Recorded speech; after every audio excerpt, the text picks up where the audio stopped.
Okay. Hey, everyone. Today, thanks for being here again. And today we're talking with Steve Lavoie. Did I Hey, pronounce your last name correct? you did? Okay, You did, yes. great.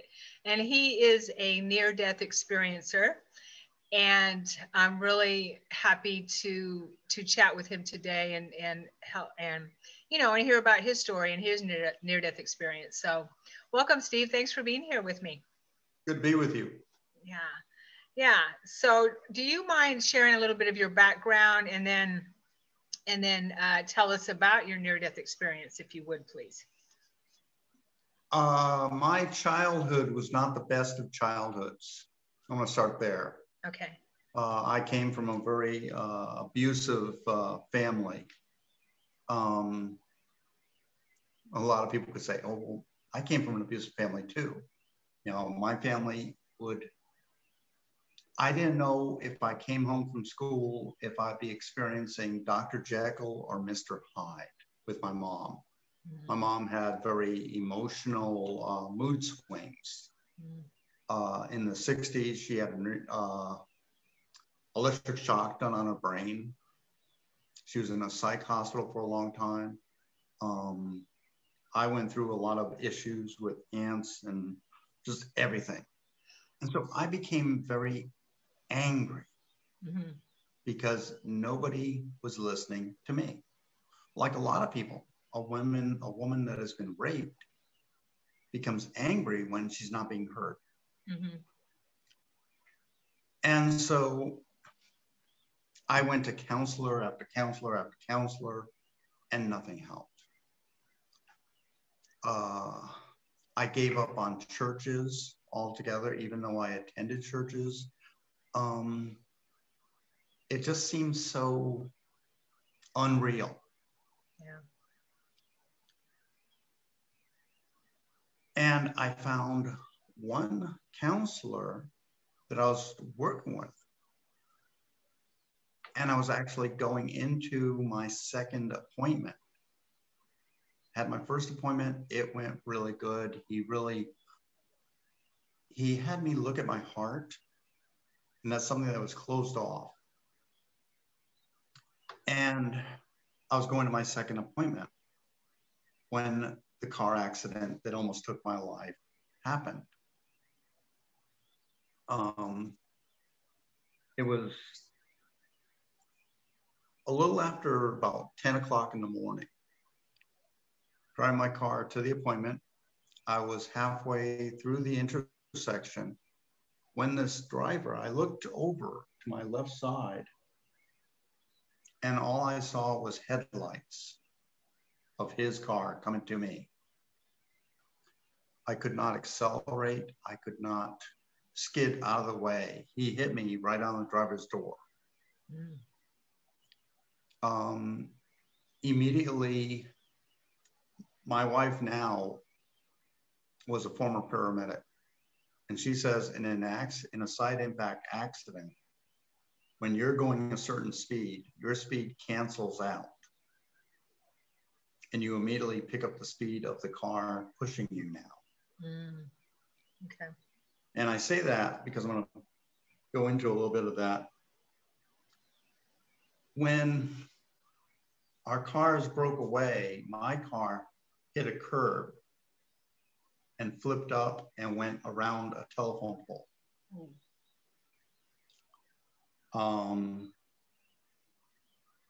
The car I was in had a separate lap belt and a shoulder harness, and the lap belt was cutting into me.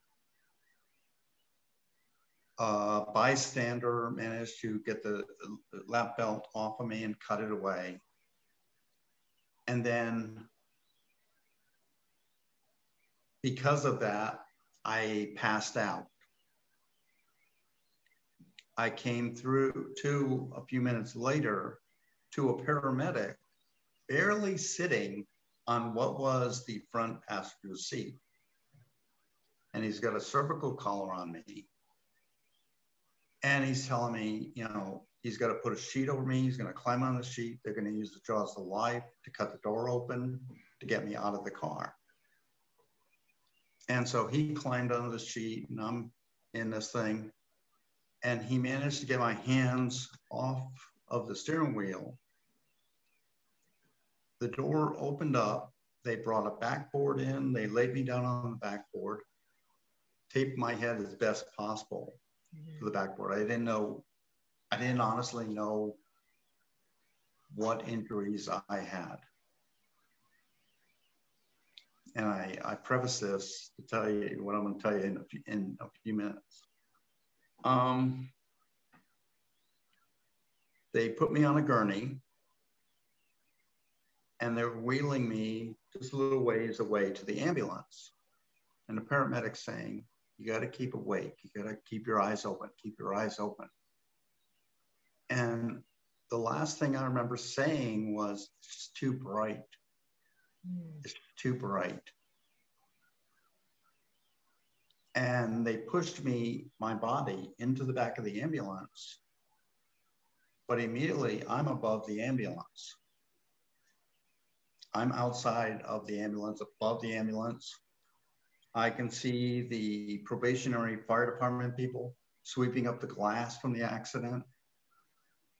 I actually saw a tow truck driving to the scene of the accident, another tow truck pulling into the accident scene. You know, for my car, it took 2 tow trucks to pull it away from the pole. And they had to have another pole from another truck from the power company to check out the pole. And so they had this crane to hold the pole because I didn't snap the pole. And the power company says that I hit the pole with enough force to move it in the ground 6 inches in one direction. Wow. The injuries I sustained was open head on the right side, closed head on the left side. It literally. Excuse me, so you had an open wound on the right side and. Yeah, closed head. And no closed head wound on the other side? Yeah. Okay. Basically, when the pole cut into the car, my head hit the pole, bounced off the pole, and hit the side pillar of the car. So I'm floating above the accident scene, watching everything. And I knew these guys were brand new fire department people, probationers, sweeping up the glass, doing all the menial labor. There was one guy putting tools back in. They put the jaws of life back in the fire engine. Immediately from there, now a lot of people talk about a tunnel.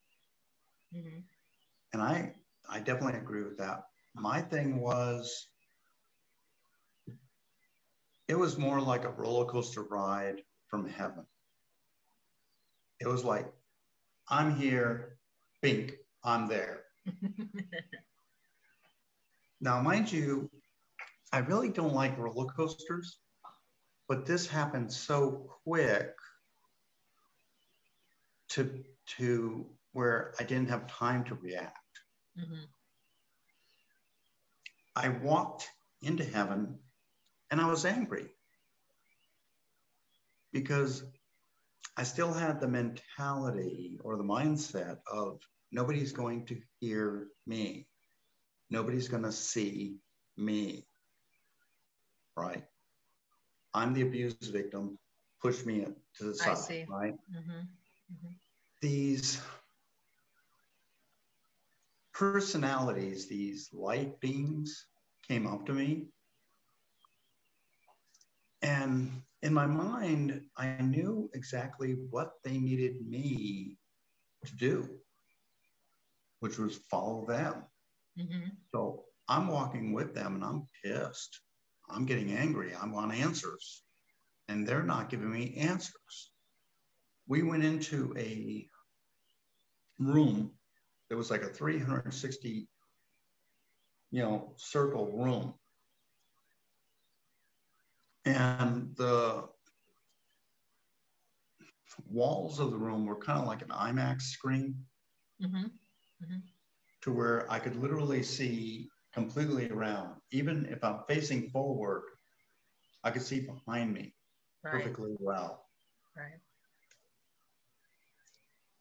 And they're talking to me.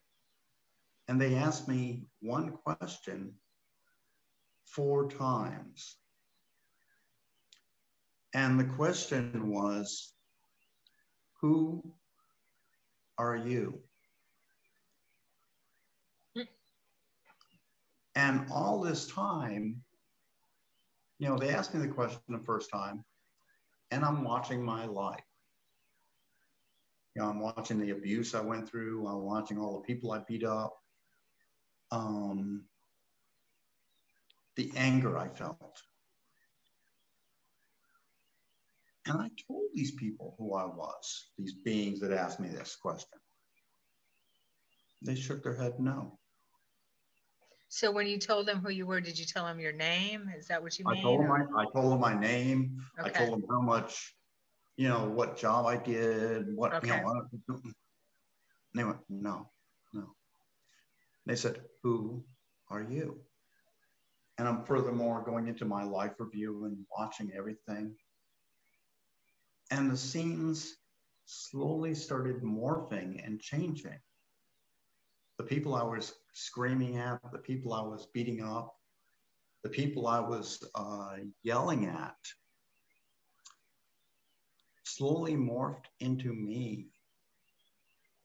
So if I was beating up somebody, I was beating up myself. If I was screaming at somebody, if I was hurting somebody, I was hurting myself. And they asked me 2 more times, who are you? And I told them, you know, what job I did, and who I knew, and this, that, and the other thing. And I puffed up my big pride and ego and all. And no. The 4th scene, I saw my life flash before my eyes. I saw my dad pass away, even though I was not with my dad at the time. I saw my mom's death. I saw everybody's death. And they asked me, and they said, who are you? And I thought about that. I said, hey, I don't know. I don't know who I am. I don't know who I am anymore. They nodded their head. And they looked at me and said, you are love. That's all you are, is love. I asked them, I said, I feel like I've caused a lot of pain and hardship on the earth. I would like to stay here. And they said, no, not this time, but in the future you will come back here. But for now, you have to complete one mission. And I'm like, what's the mission? You know, I want to know. They said, well, we'll be talking. We'll talk. And so we left that building. You know, I was still in the light. We left that building. And when I came out of that building, possibly from what I saw when I came out was the same thing as when I went in. But at the time, I wasn't in the mindset to see it and understand it. When I came out of the building with these light beams, the sky was full of rainbows. I mean, it wasn't just one rainbow. It was millions upon millions upon millions upon millions upon millions Wow. of rainbows. Furthermore, each color of the spectrum of each rainbow. So, I mean, the blue color has multiple spectrums. Mm-hmm. Each and every distinct color Mm-hmm. was singing a different tone, the solfeggio tones. So it was a symphonic chorus of music. And it was truly amazing. And I told him, I said, I would really like to stay. I kind of like this, and they said, no, you gotta decide if you're going to be committed to this mission. And if you're not, that's okay. But you're not going to be staying this time. I'm like, okay, I'll do the mission. They went, okay, we'll be talking. And next thing I know, I'm faced with cold metal on my back. And I feel the trauma table that my body was laying on. Yeah. And it's cold. There's, cold metal to the skin. And this doctor, I can't see him, but he's on my right side. And he's going, okay, good. You're back with us. Okay. You're going to hear some noise. Don't worry about it. I'm working on your head right now. And I heard, and he was literally putting my scalp back together on this side of my head. Wow. I spent approximately what I believe was 7.5 hours in the trauma room. And I hired, through friends of mine, an attorney to sue the guy that, hit me. Mm-hmm. And because his insurance company took over my care, I could only spend 2 days in the hospital after the trauma room. Wow. And I got to see the bill for the trauma room. The trauma room alone was $500,000. Oh, wow. I was in the hospital for 2 days at $6,000 a day. So that included the trauma room, the 2 days that you were in the hospital? $512,000. Yeah. That's some trauma. Yeah. Yeah.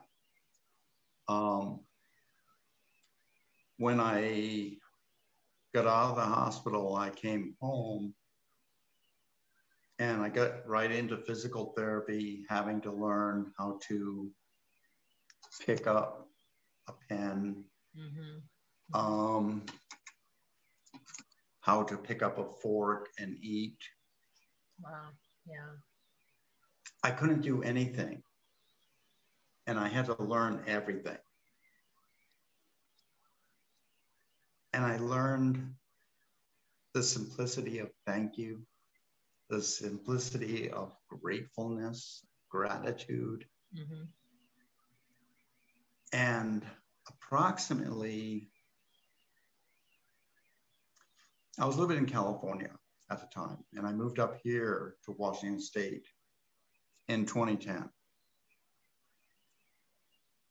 And one morning, I'm sitting in my living room up here in Washington State, meditating. Mm-hmm.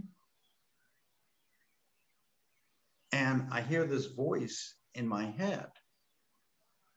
And I thought, I'm going crazy. I'm hearing voices. I'm going crazy. Been there. And this voice goes, hello. I'm going, okay, I'm losing it. Getting ready to call a psychiatrist up, put me on some medication.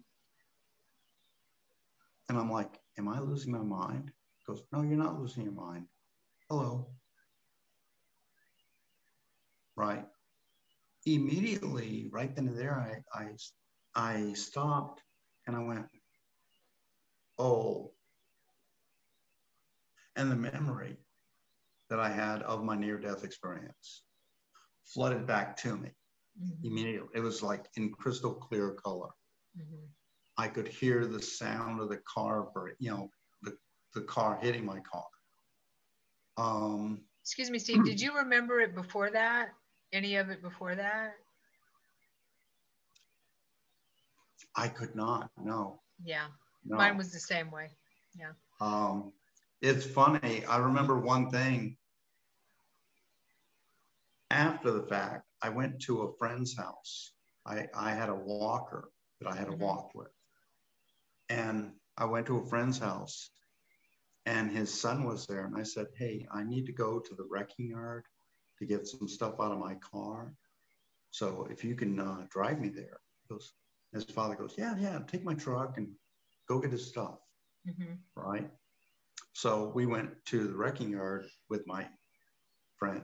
I went to a wrecking yard with my friend, and they had this Dutch door on their office, and the top part was open so you could like look in. And so I had the pink slip for my car and the registration and all.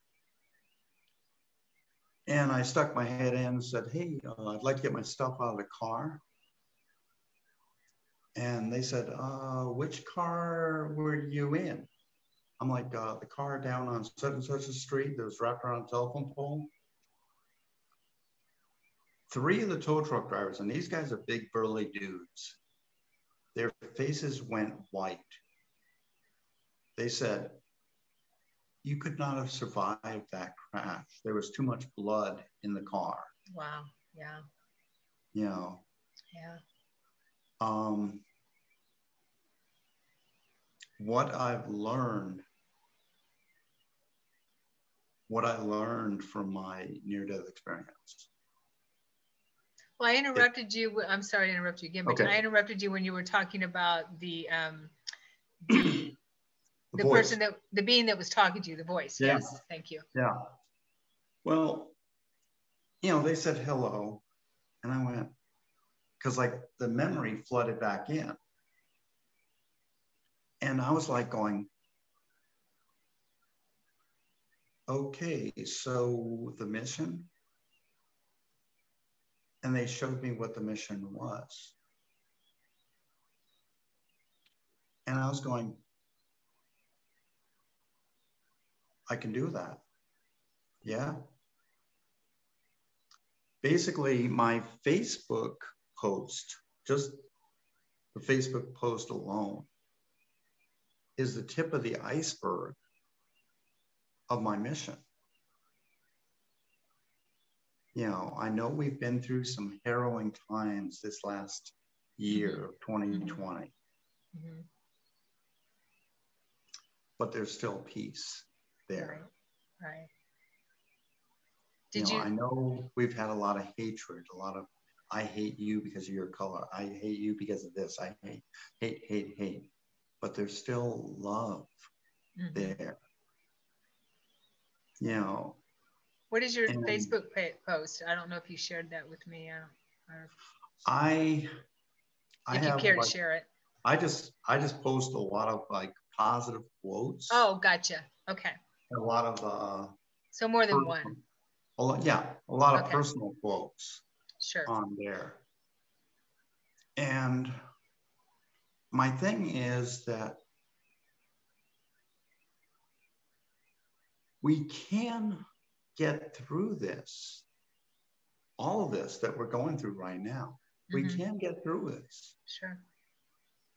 If only we love first ourselves and then exponentially everybody else in the world. Right. You know, it's interesting, if you don't mind me interjecting a little bit here, when you said that the beings told you that you are love. Mm-hmm. I'd like to share a little experience I had.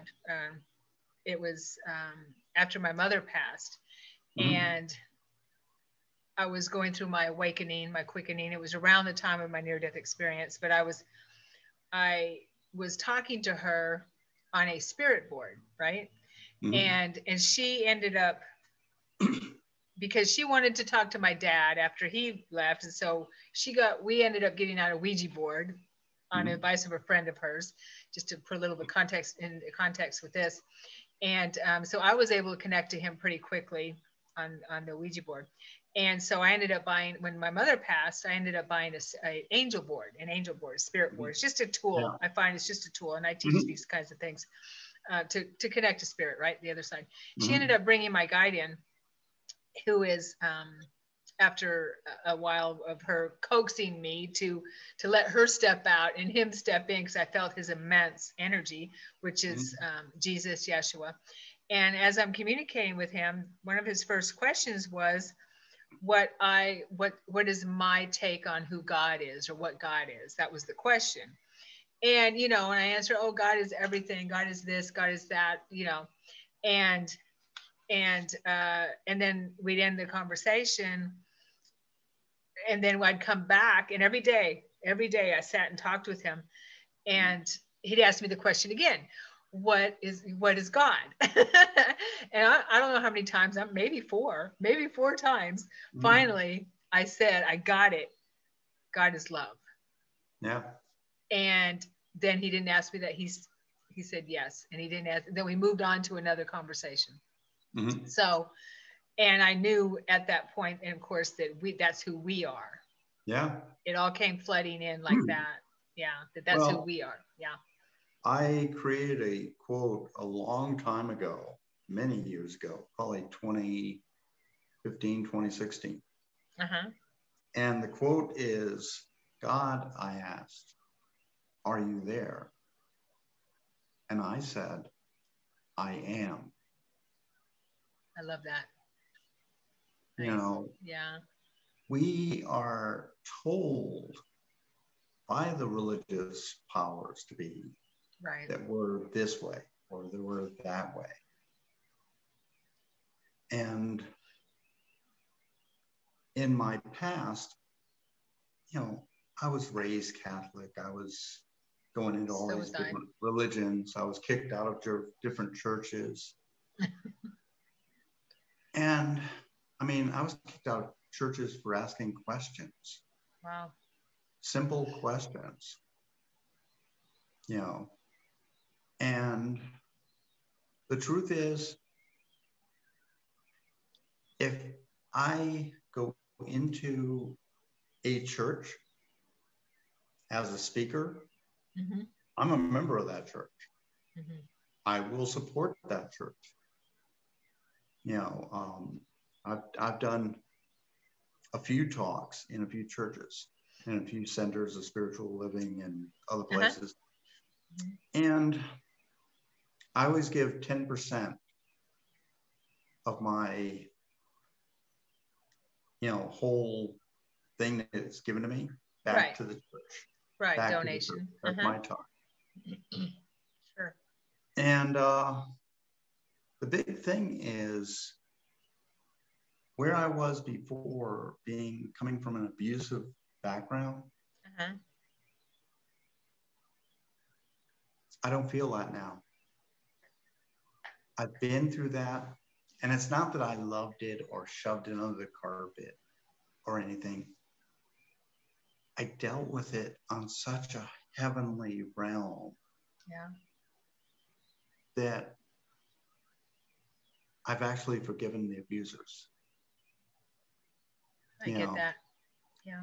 Another time in meditation, I've told this to people and found this out when I was in the light about manifesting.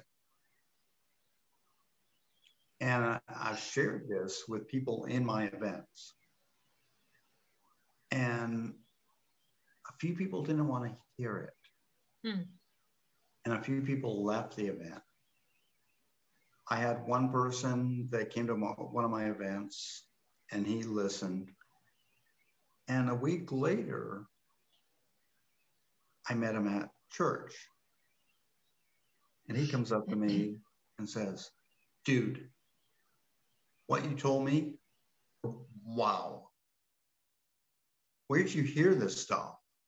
Because like, truthfully, I got this, and this, and this, and this, and this, right? Now, going back to how to get from there to here, okay? If you want anything in your life, first off, remove the how. Remove that how completely out of your brain. The second thing is, and this is the harder part, people go, oh, that's easy. You know, you can remove the how easy. Yeah, easy. Second part is the harder part. What you want for yourself, want for everybody else, including and especially those people that you despise. Want Love it for your them enemies. too. Yeah. Want it for everybody. Yeah. Okay, getting into this young man that came to my event. He was an electrical engineer. And I asked him, I said, well, give me just two things that you want really badly in your life right now. He goes, I want one lucrative job that I can just sit down, push it out, and get a lot of money for it. I'm like, okay. All right, what's the second one? I want a girlfriend. I'm like, oh, piece of cake. So I told him how to remove the how of it. Just get that thing out of your brain.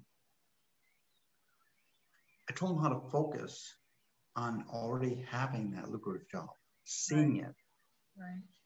Seeing the guy hand you the check or the woman hand you the check for the job that you did.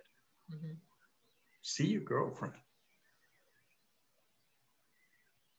He comes up to me, like I said, that Sunday, a week after my event, and goes, dude, you won't believe this. I got one job offer, and they paid me $4,000 for 3 hours of work. Nice. Then he goes, and by the way, I would like to introduce you to my girlfriend. You know. Well, hopefully he was specific enough to have a good relationship. That's on him. Right. You know, but yeah, we're so stuck on the how. You know, yeah, totally. It's, you know, it's not rocket science, and yet we make it into rocket science. Well, I believe that all that knowledge has been programmed out of us. And so, you know, it can be as elusive as rocket science if we don't have it in our awareness. And and so as I work with people, I always say that we're not learning this, we're remembering. Yeah.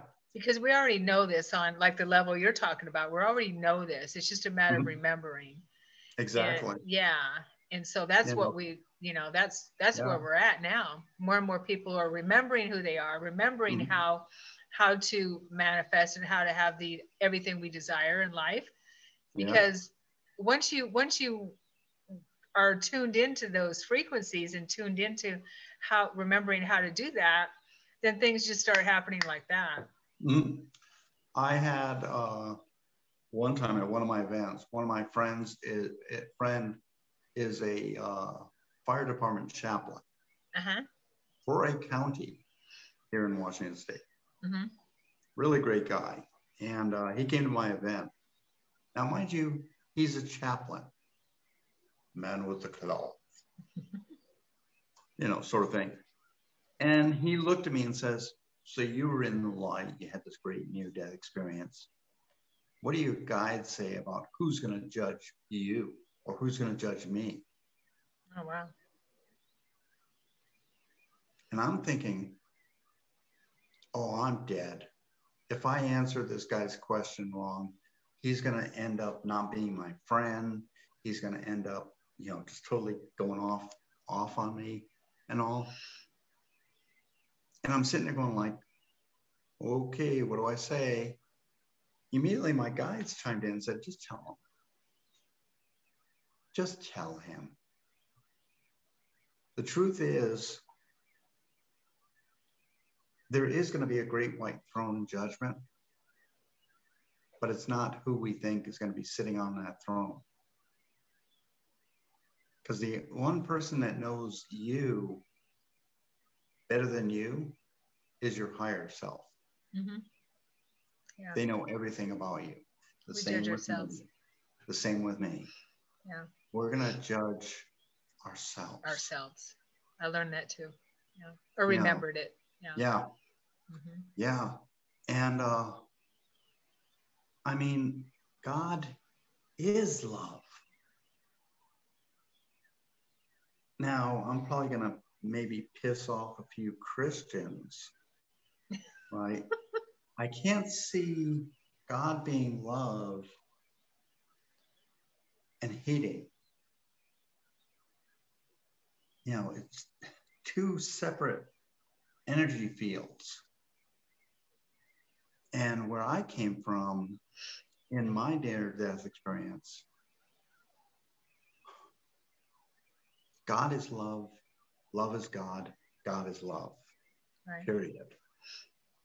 You know, for me, what happened since I came back, not so much the great events that I do or the people that I talk to on Facebook or, you know, I had an interview on a radio station, an interview on a podcast, mm-hmm. Not that. Mm-hmm. When I sit down with each person and I look at them from their higher self, mm-hmm. and I see where they are. For me, I came from an abusive background. Mm-hmm. My first wife did a lot of domestic violence against me. And this is right after my head injury. Mm-hmm. You know, I could be angry, but I'm not. Yeah. And it's not so much, oh, they'll get karma, no problem. Karma will get them. No, it's not that. I have no anger. Mm-hmm. It may sound strange to somebody. How can you not be angry for what happened to you? How can I not love from what happened to me? Yeah. I think it's very profound what you said earlier about your experience with the light beings, how mm-hmm. eventually when you were in your panoramic life review, yeah, that you finally got it or were able to see that everyone that you were hurting mm-hmm. and everyone that you brought joy to as well mm-hmm. Was you, parts of you, right? Mm-hmm. Yeah. And I've learned as well that, or remembered that, you know, when we're not forgiving someone or a situation or anyone or anything, we're not forgiving ourselves. Mm-hmm. So every single person that we come in contact with, every situation we come in contact with is a part of ourselves, something we've created for whatever reason to maybe get us through challenges or maybe because we haven't cleared that trauma from before, right? Yeah. And so we're attracting these same types of situations. So like with your, and correct me if I'm wrong, but like with your ex-wife, this is something that maybe you attracted to you so you mm-hmm. could heal that part of you and forgive that. And forgiving her forgave that part of you, so where you didn't have to attract that anymore. Does that make sense? Yeah, exactly. You know, if there are women out there that are rape victims, when I say I love the people that have, you know, been in my life that have done bad things to me, it doesn't mean that I am okay with their behavior. Right. It means that I love them from their higher self. Right. I see them as perfect, as beautiful beings of light, as I am. Yeah, there's a saying of in Lakesh, I am another you. You are another me. If I hurt you, I in fact am hurting me. Right. Yeah. And, you know, for women that have been raped, for people that have been in sexual, psychological, physical abuse, forgiveness will come, but it has to be internal. If I could share my experience with that, if you don't mind. Okay, No. I was, as a child, I was abused every which way you could imagine. And that's where I had my first near-death experience as a 9-year-old. But when I had my second near-death experience in 2001, and I started working with Yeshua. After that, he helped me in my meditations with forgiveness. And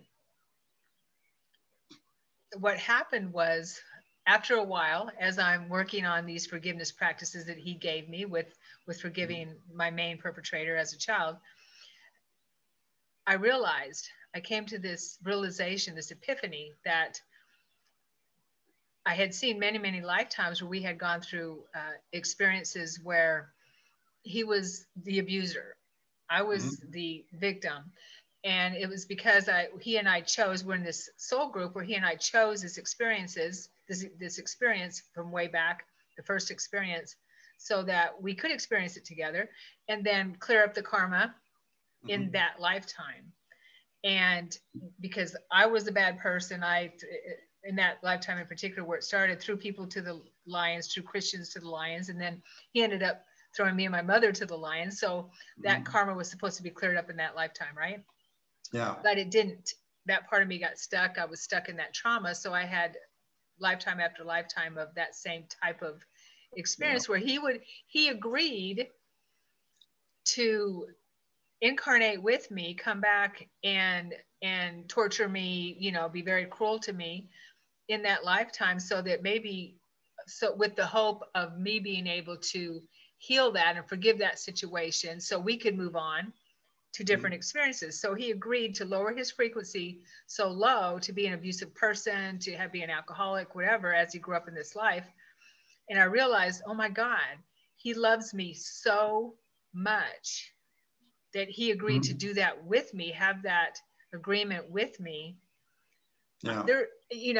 How can I not forgive him? And also, there's nothing to forgive.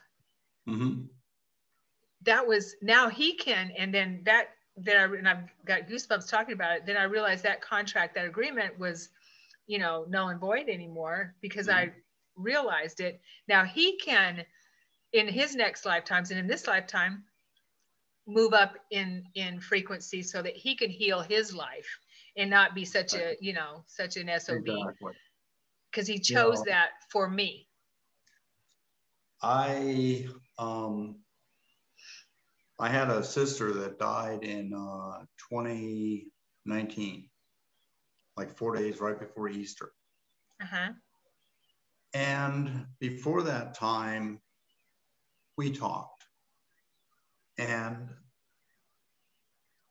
she was very angry at me and very hostile and very rage-filled. And she said, well, you're just like mom. You're just like mom in every way. And I said, hey, stop. I am not like Mom. When my middle sister moved out of the house, I told my older sister, Mom turned on to me and started physically abusing me. So no, I'm not like Mom. You know, and I told her I did it. When I was going through this before my near-death experience, I found I was very fully capable of escapism. Escaped into mental illness, escaped into suicides, escaped into harmful behavior of anger. It was so easy to escape, to get away from the past. Yeah. When I went into my near-death experience,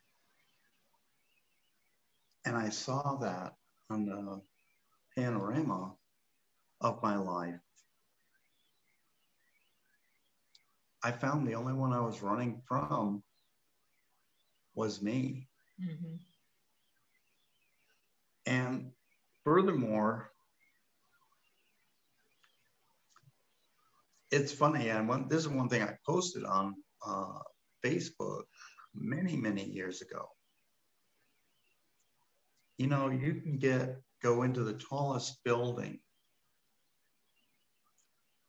in the world, start at the ground floor, get in the elevator, go all the way to the top floor within a few minutes. To go from your head to your heart center, some people don't even get that far. Yeah. It can take years and years and years, maybe. Yeah. If that. And furthermore, I learned that from here to here is not a straight line. In fact, from what I've seen, it's a multi-level labyrinth. It's where you're giving up and gaining, and giving up and gaining at all times as you go through this labyrinth. Right. And when you finally get down into your heart, that's where the fun begins. And I'm serious, because let me preface this with this thing. When I was living in California, I almost drowned out in the ocean. I got caught in a riptide. Mm. And a friend of mine managed to, get out there and pull me out of it. Mm-hmm. And another time, I almost drowned in a pool. My cousins were all diving underneath the water and swimming down to touch the grate in the pool. And I wanted to do that. And I was like 12 years old at the time. So I dove into the pool, and I'm swimming down and swimming down and swimming down and swimming down. And I could not get down there far enough or fast enough. And I started sucking in water, and I almost drowned. I hate pools. I love swimming in them now, but I hate pools. Almost drowned in the ocean, no, ain't getting in there. And it's the metaphor of my life. I don't like feelings before. And a lot of us are locked out of our heart space because we don't like to feel. We don't want people to know that we're soft here or mushy there. Yeah, well, again, we've been programmed that way. Mm-hmm. Yeah, especially the male population, men. Yeah. And it's a really huge disservice, to the masculine being. I found when I first got in my heart space, mm-hmm. and I'm standing on the edge of my heart space, kind of like a pool edge. And I'm looking in at the water. And it's clear going all the way down, but you can't see the bottom. And I'm going, oh, fun. My higher power is going, dive in. It's okay.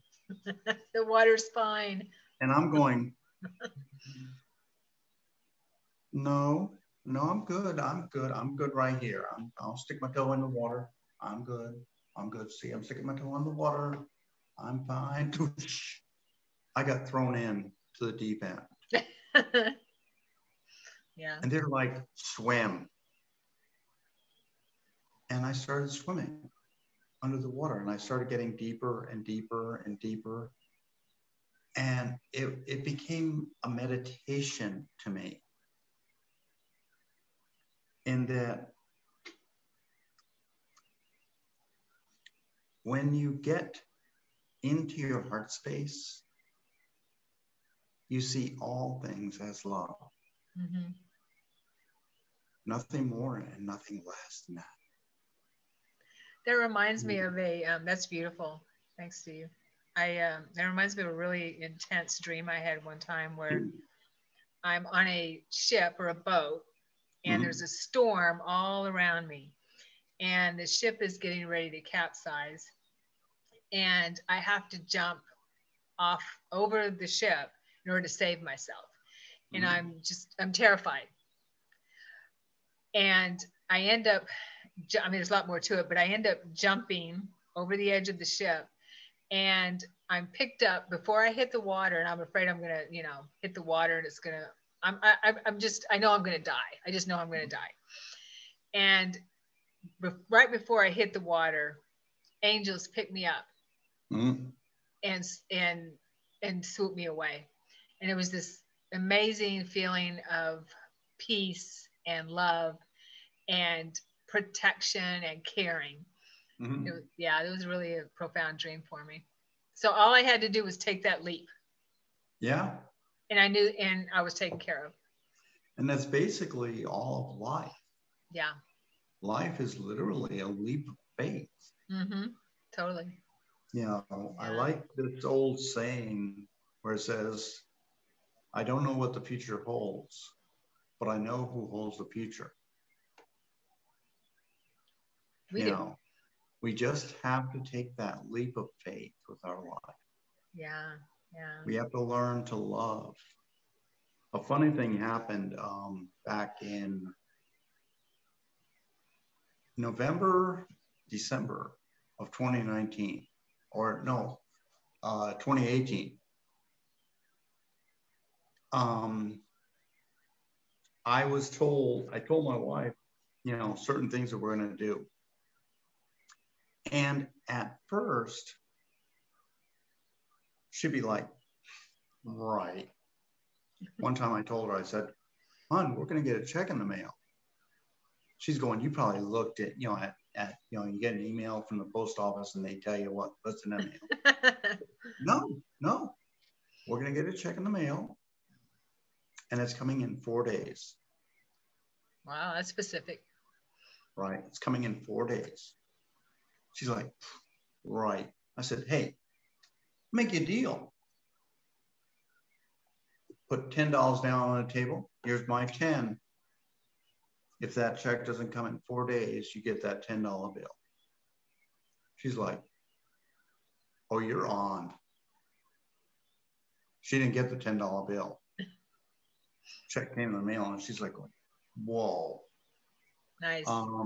Another time one time she said, well, your name ends, your first name, middle name, and then last name ends up to be a number 8. And in numerology, it's, you're getting money from everywhere and this, that, and so when is the money going to start?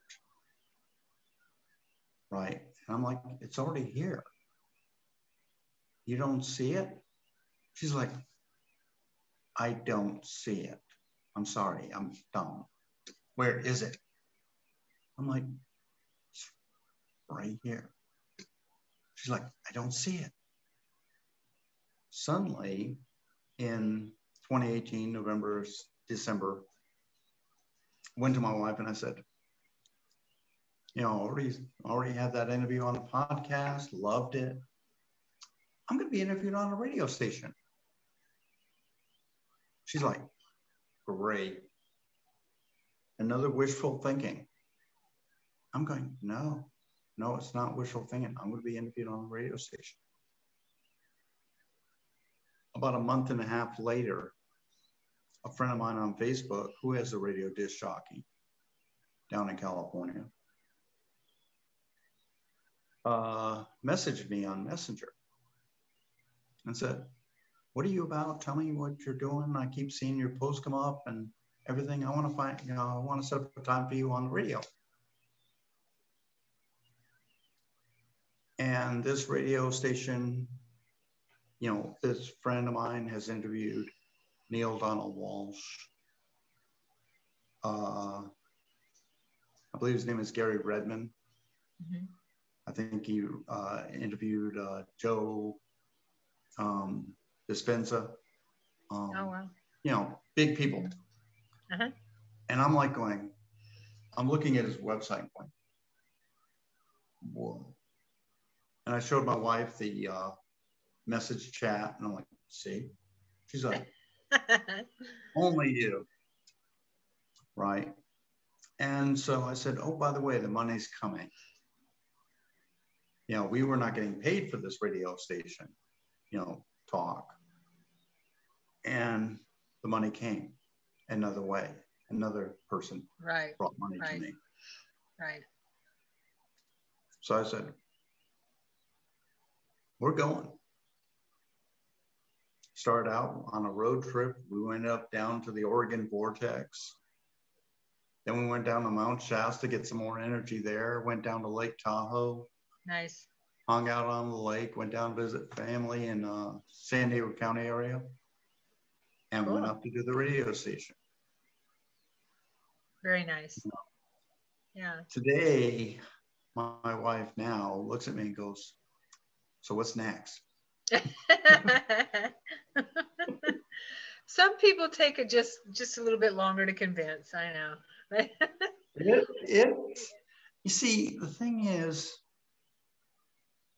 you know, I keep hearing about this awakening, right? I'm not too convinced about this awakening thing.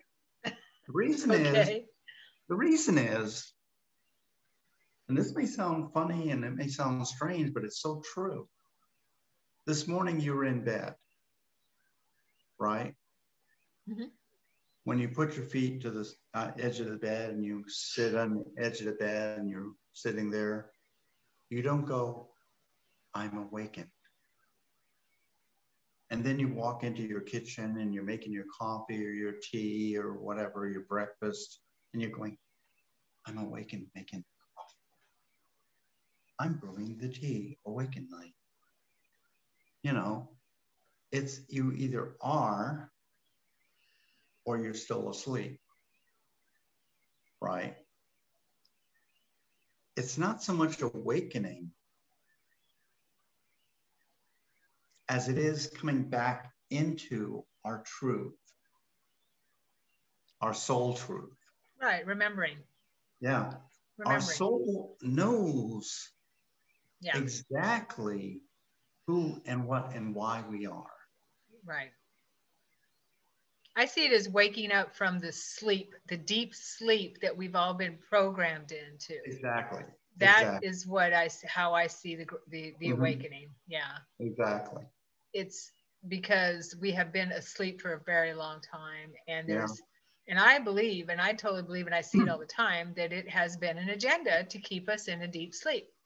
Mm-hmm. So we're waking up to that deep sleep and see the truth, like you're talking about, mm-hmm. the truth about who we really are. It doesn't necessarily mean that we have to see who's doing it or what the plan is, but that as long as we see who we mm-hmm. truly are and how powerful and majestic and, you know, strong we really are, like you say, how we can manifest so much in our life if we just remember how to do it.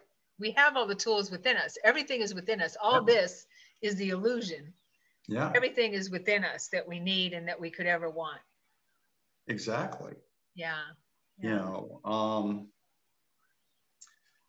it's funny, throughout all of 2020, I have posted nothing but positive stuff on Facebook. Mm-hmm. Nothing but positive. Zero political, mm-hmm. except the revolutionary act of love, which I'm still backing and 100% standing behind. Because of one thing, I am love. But then again, so are you. Right. Right. So Yeah. are you.